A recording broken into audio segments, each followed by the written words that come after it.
Rangeilunda block अंतर्गत डूरा ग्राम रेड्डी परिवार तरफ राखी पूर्णिमा धूमधाम रे पालन हो जाइछि। राखी पूर्णिमा भारतर संस्कृति परंपरा पूजा पर्वण पर्वपर्वाणी मध्य गम्हा पूर्णिमा व राखी पूर्णिमा एक निरा पर्व। भाई भौणीर संपर्क को अधिक मजबूत करिथाय राखी। एई दिन रे भौणी भाई हाथ में राखी बांधि थाए और भाईर उज्जवल भविष्य प्रार्थना करिथाए। आउ ता बदल रे भाई तार भौणी को रक्षा करिवार संकल्प नहीं थाए। भाई हाथ में राखीटीए बांधिबा लगी भौणी वर्ष सारा अपेक्षा करी रही थाए, सते जेमिति चातक चाहे छाए वर्षा को।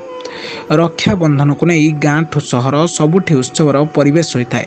घरे घरे पिठापणार महक एवं श्रीमंदिर मध्य रक्षाबंधन पर्व पालन लगी स्वतंत्र नीतिकांति रही है।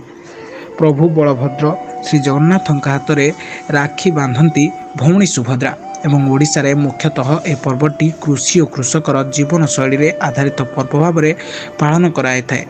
घरे थिबा गोरु गाई बलद माननकु गाधोई पाधोई देई तांको देहरे राखी बंधा होता है। अक्षय तृतीया दिन कृषक तार जमी रे चाष अनुकूल करी श्रावण पूर्णिमा मध्य चाष कार्य समाप्त करी लंगल इत्यादि चाष उपकरण सबको पूजा करथाए और आगकू फसल अमल करने पई अपेक्षा करथाए। चाष उपकरण मध्य लंगल हेउछि प्रधान उपकरण एवं भगवान शंकर्षण बा बलरामंकर आयुध लंगल होइथिबारु ताकू एही दिन रे पूजा करा जायथाए। चाष कार्य समाप्त पर श्रम लाघव पाई विभिन्न आमद प्रमोद व्यवस्था भितर निजको हजाई दे थाए चाषी और अपेक्षा करे से नाली नेली फसल को। विभिन्न प्रकार पिठापଣା करी भगवान शंकर्षण को नैवेद्य अर्पण करे एवं एथि सहित गम्हा डिया भली किछि आमद प्रमोद भितर निजको हजाई दिए।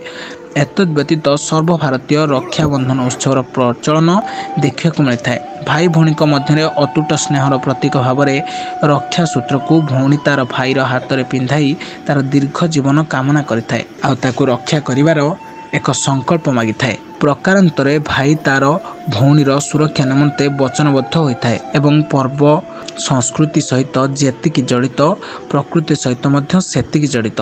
यह पर्व रही कृषक भाईर मुहरे हस निरीह भौणीर मुहरे भरसा। भाईर मुह और गौरव एक नियारा पर्व आउ भौणीर स्नेह यही तो हेउछि राखी पर्व। गंजाम जिल्लारू संदेश कुमार साहू का रिपोर्ट, प्लाकेट न्यूज ओडिया।